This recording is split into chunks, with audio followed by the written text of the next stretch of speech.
So, I'm really happy to see these old people, these faces that I came to know and love over the course of a number of years, all alumni of the Kislak Real Estate Institute in recent years. And I'm not going to introduce them. Why don't we start, just tell us kind of who you are, when you graduated, and very briefly what you're doing now. We'll get into more what you're doing now. So let's begin with Sam.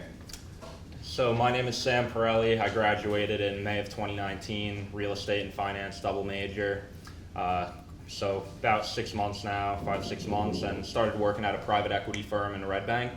So we focus on commercial real estate, look to acquire commercial real estate with national brand tenants in place, and we raise money through private equity investors and look to hold these properties 3 to 5 years and then sell. So it's very similar to stuff you hear about with REITs, except the fact that we're not publicly traded. Rather than being a shareholder in the company, our investors are part owners, and I work on investor relations there. I don't want to get too much into the weeds. Kendall. Hi, I'm Kendall Hand, class of 2016. I also ran track and cross country here. I work for Levin Management. I started 3 months ago. It's a real estate management company, all commercial, majority of that being retail, and I do retail leasing, so like shopping centers. Maria Grace. My name's Maria Grace Tosca. I graduated in May of 2015, and I've been working at Cushman & Wakefield since I graduated. I'm an office real estate broker. Okay. Blake. I'm Blake Berger. I graduated here 2017. It's crazy to say because I was there pretty recently. I've been with Holtz Properties, working in acquisition and the development the past 2 years. We are investors, developers, we buy a distressed debt, we operate across the whole asset class spectrum, which is not a great business plan, but well, it's fun, so. Great. Yep. My name is James Pansetti. I graduated in 2016. I currently work for Diversified Properties. We are ground up developers, managers. We acquire existing properties as well. I handle the financial analysis, acquisitions of land, all different asset types, and also the land entitlement work for the company. Great. So we'll go back in reverse order for this next question. So, how did you get that first job, James? I'm going to ask you all the same thing. I was at a convention in Atlantic City for the Monmouth School, and I met one of the vice presidents that I still work for right now. Just asked for an internship. They were working on the Lower Broadway in Long Branch, so it seemed like a good fit. They brought me in, and I worked on that project from my sophomore year on. Went on full time to property management and continued on to financing and analysis. Great. Blake? So I actually received my first job here. I met a gentleman from HFF here at this exact HFF is a big, not as big as Cushman, but pretty big. JLL now, actually. That's right, part of JLL. JLL now. And so one relationship led another, and here I am. Great. Maria? So I actually also got my job through Monmouth University. Through one of the speakers, Professor Reinhardt, had come to class. I decided all I wanted to do was be in brokerage. That's what I wanted to do. I wasn't settling for anything differently. I didn't know what I was getting myself into, but that's what I wanted to do. So I met with the career services as I was graduating. I'm going to be honest, they were a little confused when I said exactly what I wanted to do. She's like, I'm not really sure I understand, but I'll send you any real estate job that comes across my desk. So I was trying to find interviews myself, and I actually was interviewing with a firm, and she passed along. So one of my senior brokers went to Monmouth University as well. He put in the job to career services. She reached out to me. I went and interviewed with the team. I loved them. I was like, this is the right fit for me. So I actually found it through Monmouth's career services. Kendall? My first job was with DLC Management. It was another management company of retail assets. I interned for them after graduation, and then they hired me full-time later that fall, so it was because And of how did you meet DLC? They were trying to get involved with the Monmouth real estate program because they wanted to recruit real estate students. So they came down to a real estate networking function, and I met my then boss there and got an interview, and then got the internship, and then got the job. And then it was only, what, 3 months ago? Yeah, 2-month internship, and then I called him 2 times a week, every week, until he gave me a job. That's how I got my job. You'd be a good broker. Yeah. Sam? Yeah, so I found my job through online searching. Once I graduated, I decided to look at a lot of the different avenues. I worked with a recruiter for a bit and utilized a lot of the resources from the people I met at Monmouth. Actually went on a few different interviews from people I met at the career nights, and ended up kind of doing some searching on my own and found this job on a posting through Indeed. Indeed. Very good. So I want to ask you, because we've heard from the old guys, and not you, Cindy, but kind of what it's like there. But let's hear it from your mouth. I don't want to ask what a typical day is, but what's a typical week like for you? Let's start with Kendall. So, I mean, my weekly, what my week looks like, I'm a broker, basically, and so a lot of my time is spent prospecting for new deals, new tenants. So that's on the local level, your mom and pop nail salon, I'm calling 20 of them, or, in a day. Or through Facebook, social media. I'm also out on the road canvassing, which is, the physical cold call, I guess. I'm knocking on people's doors and asking them if they want to relocate or open a new business. And then in the office, I'm either, pushing deals forward, trying to close deals, but most of my time is spent prospecting for new deals. So that's my main source of. And at DLC, what did you do there? Same thing. Same thing. Yeah, what I do now at Levin was basically the same thing as what I did at DLC. Great. Blake? Well, I think everyone would probably agree here that there's not like a standard week. No, that's why everybody's different. Yeah, it's so, absolutely yeah. madness every day and every day. I think my weeks are right now, specifically because our company is doing a lot of development. It's very hard for us to find like the value add deals right now. I'm learning a lot about construction. We have one opportunity zone project now that is under construction. I'm entitling 3 other projects, the miscellaneous stuff I do day to day, speak with investors, underwriting, Argus, Excel, all the fun stuff. So. In 2 years, you're doing all that. Good job. Rocking and rolling. Right? Sam? Yeah, so I would say a typical week is a lot of outbound prospecting. So reaching out to investors that have previously invested with my firm, or prospects that potentially have shared interests. So a lot of outreach, doing calls, sending out emails, talking about the deals that we currently have underway, and trying to basically get some excitement going for these new deals. So essentially reaching out to people through call and just pitching a lot of the time. So it's most of what I do is outbounding. I'm in the office the majority of the time. I would say probably 90% of the time I'm in the office doing prospecting, and that's the majority of what I do. So overseeing the financial analysis for the portfolio, I sit in meetings across really all departments, construction, to verify that the budgets are still in line, property management to make sure that, the rents we're getting are in line, the expenses are in line. Development is, to make sure that we're getting the projects approved, and everything else. So I'll work across all these different divisions, and then, a majority of my week will be analyzing these deals that are coming through, whether it's a new deal, I'm speaking with tax assessors, vetting a lot of the assumptions that, I'm getting from other sources, property management, on a weekly basis, speaking with them to make sure that the rents we're using are within the market, doing market studies myself, just again, make sure all the outbound information to investors is in line. And then acquisitions and debt and equity financing. So I'll deal with the banks that are currently lending, banks that are getting us term sheets. I'll also deal with we deal with a lot of family offices and on our equity side. So making sure that they're getting the reporting they need as well. Great. You guys are doing a lot of important things in a very short period of time. So, A good training.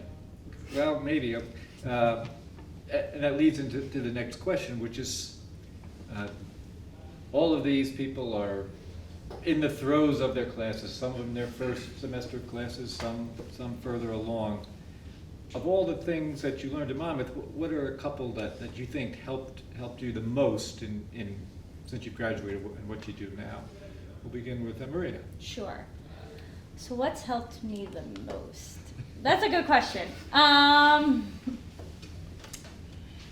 I think I'm going to switch it a little, Okay. but I think I'm going to still answer it. I think what I found most beneficial out of the real estate program is the way Professor Reinhardt teaches the classes. You're learning about real life things that are going on in commercial real estate. You're not learning from a textbook. So my favorite example to use is when I was at Monmouth. I don't know if you're familiar with the site Bellworks in Homedale. The old Bell Labs was redeveloped and now it's off. It's everything. Ralph Zucker came to our class. It was I feel like the very beginning stages of his redevelopment for Bell Labs. He told us all about the project, whatever, and you learn about it. Within my first 3 weeks at my job at Cushman, I went to an open house at Bellworks, and I was like, wow, I learned about this in class.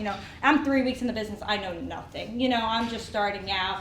People are talking about all these buildings, and I don't know what's going on, but Bellworks, I knew that from Monmouth, so it's just, you're learning things that are going to be relevant in your career. So it's really important, those people that are coming in and speaking to you, just pay attention to what they're saying. Because at the time, and I remember thinking in class, well, I don't really want to go into development. I want to go into brokerage. I, of course, paid attention, but everything really does pertain. Development does work with brokerage, and it all kind of is in line. The finance class is I'm not really going to be doing finance. I'm punching numbers all day, It's just super important. Everything you're learning is somehow going to help benefit you. It's just going to make you that much more advanced and that much more knowledgeable in whatever you're doing. Yeah. So I hope I answered the question. No, that was good. Kendall, how about you? For me, I think the diversity of the course loads, I guess. You're learning different sectors of the real estate. And that was important to me because I didn't really know what I wanted to do when I got out. So as I took each class, I kind of figured out what I liked. We took real estate law. I'm this is okay. Development, oh, this is really hard. I don't know if I could do this. And then, we, in our lease negotiation class, RJ Bernelli came in and it was a mock negotiation of a landlord and a tenant. I'm all right, this is interesting. I like this. I was hooked, and that's kind of how I figured out what path I wanted to take. So for me, it was kind of figuring out, what sector I wanted to be in and how I found my path. So that was the most beneficial to me. This is fun for me because I really never had that feedback, so I don't know. James, Sam, how about you? I would say the most beneficial thing I did while here was the real estate case competitions. And I know Monmouth has one of their own now, which I was lucky enough to participate in last year. And the reason being for that is just the overall exposure. You're looking at a lot of different aspects of what goes into redeveloping something and along with working with a team. So you have the ability to take these ideas that you're generating, talk to fellow students about it, and see you kind of bounce off ideas and then all together put project together and then present it, which is a huge aspect of what I'm doing now, is essentially presenting project. So I think that getting out there and doing those case competitions was huge for me because I gained a lot of experience there, and being someone who really didn't like public speaking when I first started, that was one way to really tackle that and go out and be able to learn a lot. Yeah, that's great. James? It was really two things. I'll never forget a class with Professor Reinhardt and Professor Falmo.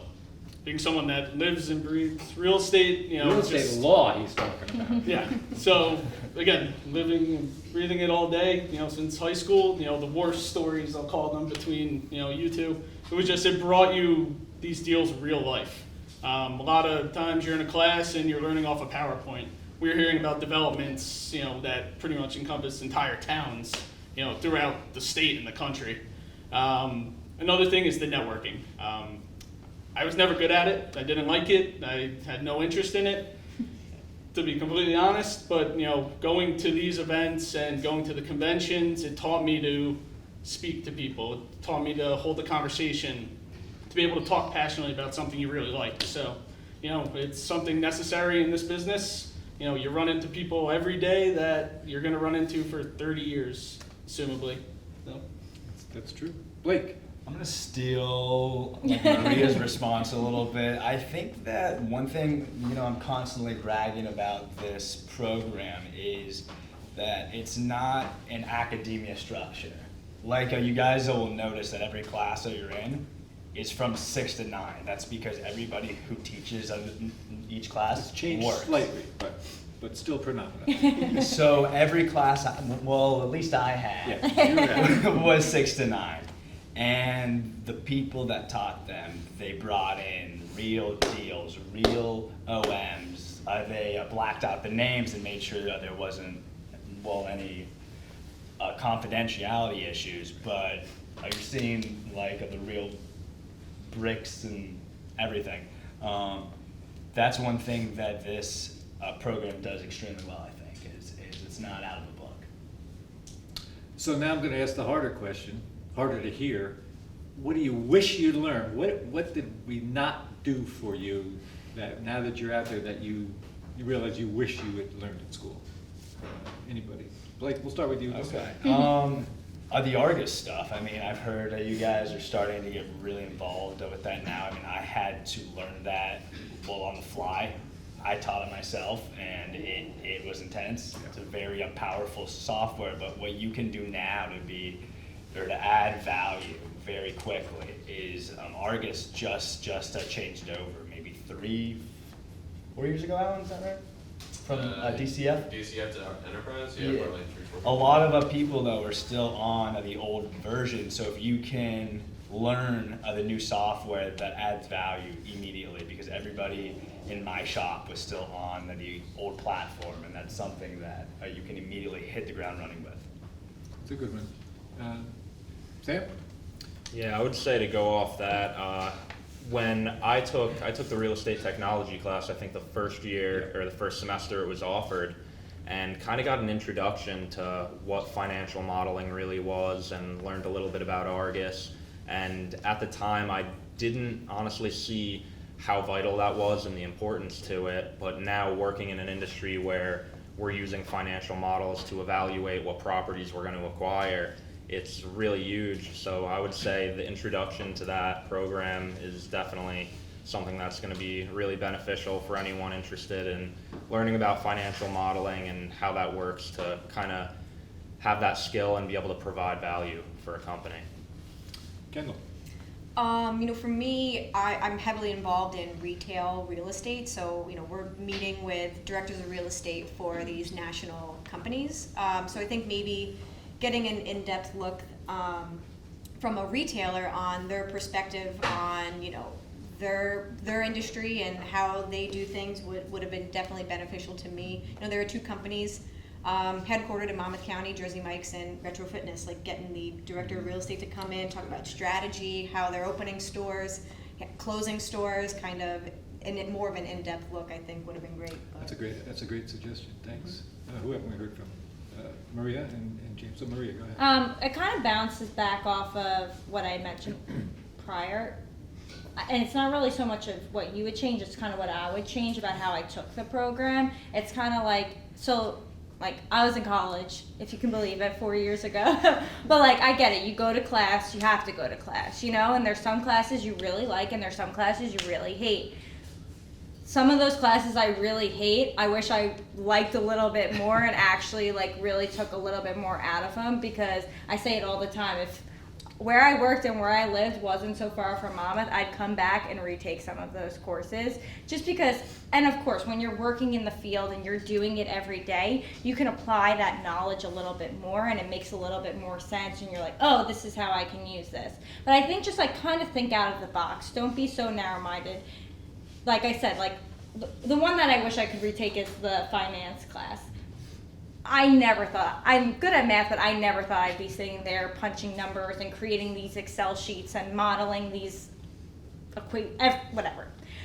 I didn't expect me to be doing that, but now that I'm learning to do that in my job, it's making me that much more valuable, not only to my clients, but to my team and to the company and just me as a person. I'm just like that much more marketable knowing how to do that. And if I could have just really paid attention in class and really knew how to do it, you know what I'm saying? I think that's probably what I would change personally about myself about the program.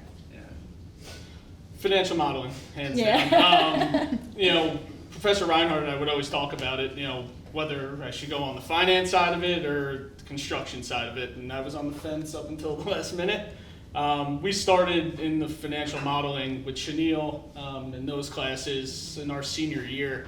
And it was honestly, I think it was half the year that year, and it was the most valuable class I ever took, that half of the semester.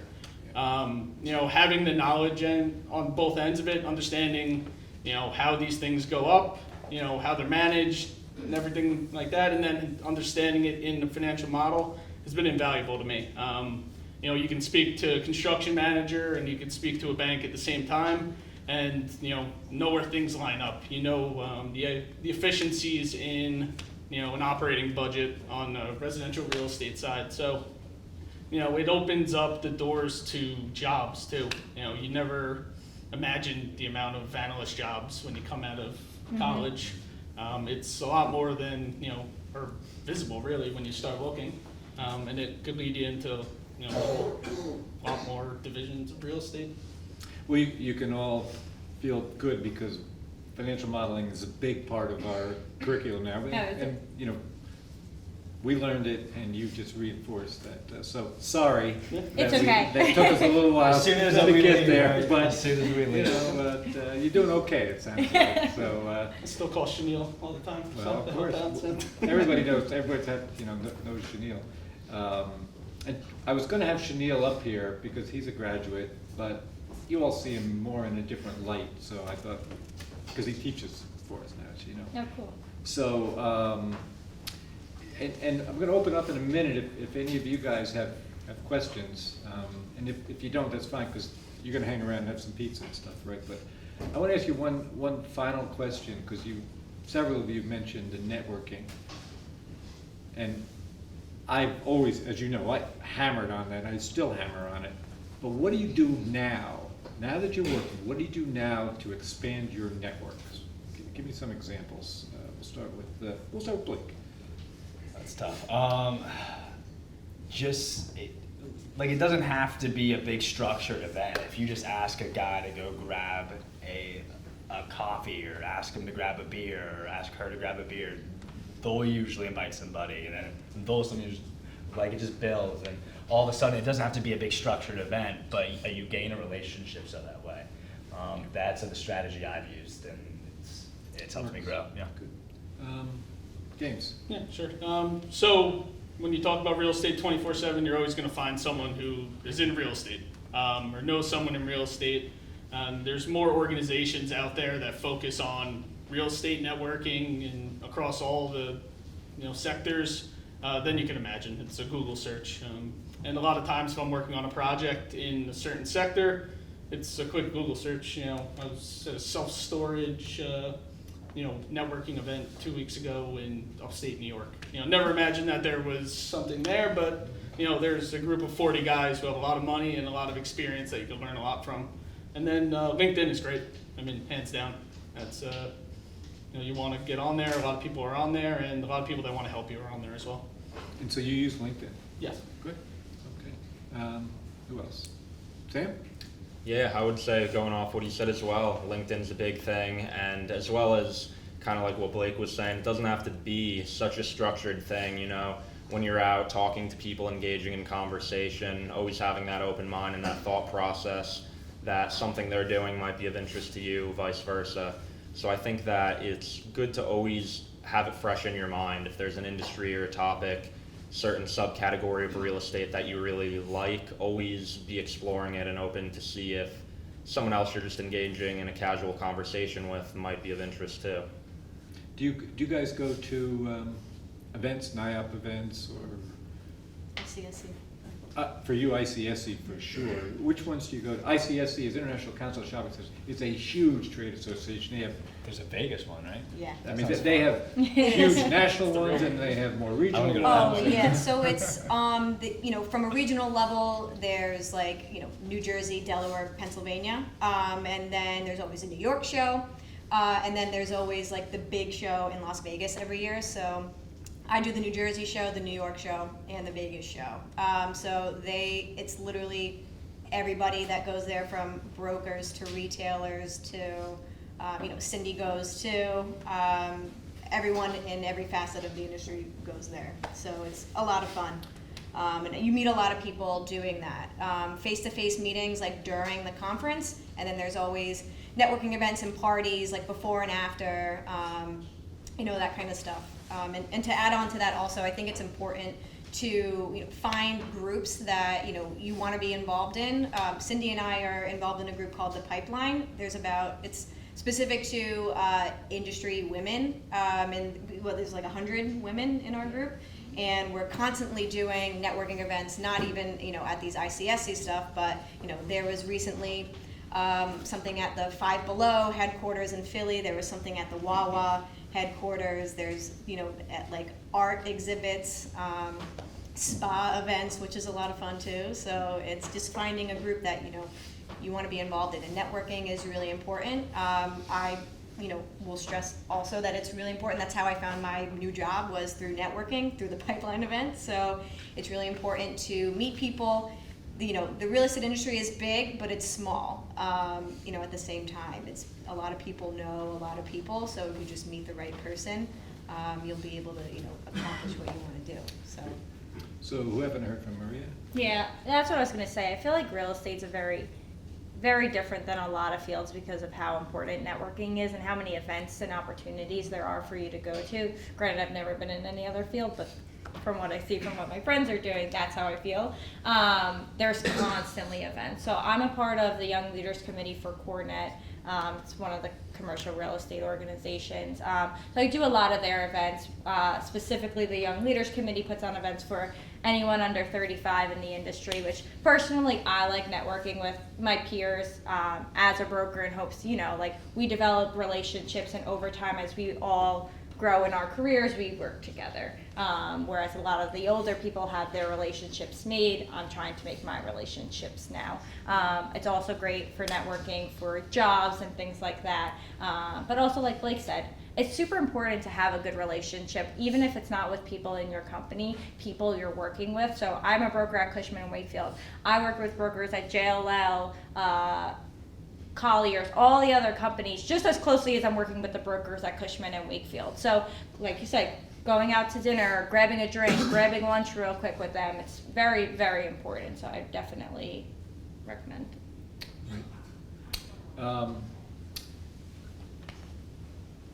One or two sentences. What's the one piece of advice you would give to these folks? James, you're ready to go, I can tell. Just work your butt off. That's it. Yeah. Work your butt off. Yep. It's a legal term. Yep. I was gonna go with something else, but I forgot. It's all right, keep it clean. Blake, That question was not on the list. You didn't think he was going to ask that? That's it. Come on. actually it was. What is it now?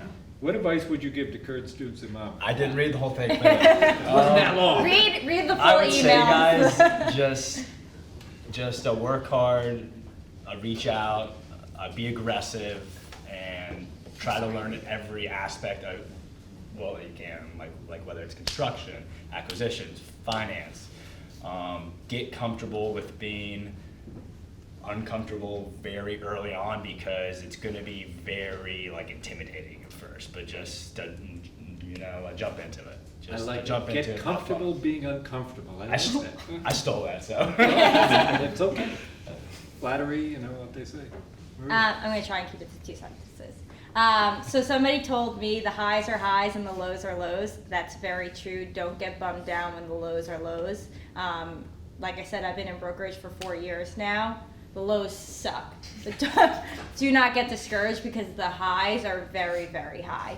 And then my other piece of advice, so I wasn't here for Andrew's presentation because I thought this was tomorrow. Keep a good calendar. But I'm here now. Yes, double check when events are. But I don't know, I think he spoke briefly that I was doing a lot of business development and I didn't love it. And I kind of switched over to transaction management. And at the time when I was doing the business development, I'm like, I don't know if I'm feeling this. Maybe real estate isn't for me. Like, that's not the case. There's so many aspects of real estate.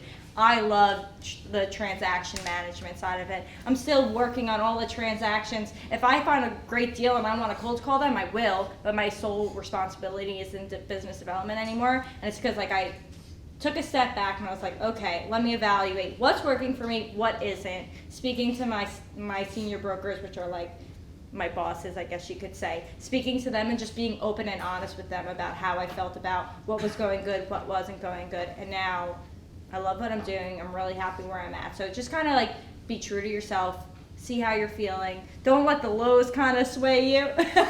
Ride those out. But then when you're at your highs, if you're still like, just know there's other fields, and just make sure you have somebody to talk to kind of work through those. Thanks. Kendall? Coming from the brokerage side as well, I totally agree with Maria Grace. You have to really grind when you're first starting, depending on what sector you end up being in. But yeah, the lows are lows, but the highs are highs. I also think it's really important, find a mentor in the industry. So like, you know, I consider Peter a mentor of mine. When I was an intern, like my boss, he's a mentor of mine, and you know, you can always go to them for career advice or work advice. I think it's really important to find someone who you can confide in that, you know, that could help you. And you know, this is gonna sound really, really silly, but another thing, you gotta be okay with putting yourself out there. You have to be okay with talking on the phone. So that was one of the hardest things for me when I first started was. I mean, texting doesn't. Yes, this is a huge texting Apparently you can't do generation, that. and like I was totally petrified to have to talk to people on the phone. So you just have to be comfortable doing that. I know it sounds really silly, but that was one of the hardest things for me to do was constructively talk to somebody on the phone and make cold calls. And my boss like tortured me and like made me make 100 phone calls a day, but it was totally worth it. But that's just something you're gonna have to be prepared for. So that's what I got for you. And the most recent graduate, Sam, what words of advice do you have 4 months out of school? Yeah, so going based off what Kendall said, you know, don't be afraid to pick up a phone and start dialing. So, you know, gain exposure. If there's certain aspects of an industry you think you want to explore, talk to a professor, see if they know someone in the industry. Maybe you could shadow for a day. I did that over the summer. I shadowed a few people, and it was really insightful rather than trying to go into an industry and find out if it was something I liked after getting a job. I went out, shadowed them for a day, and based off having that exposure, seeing what a day in the life is like for them, it was great for me. So I would say, you know, take the time, utilize your network, see if you know anyone in an industry that might be of interest to you, and go out and see what it's like. Great. Okay. Any questions from you guys, or do you want to ask them privately? Anybody have a question you think would be good for the group? Okay. How about a hand for our panel?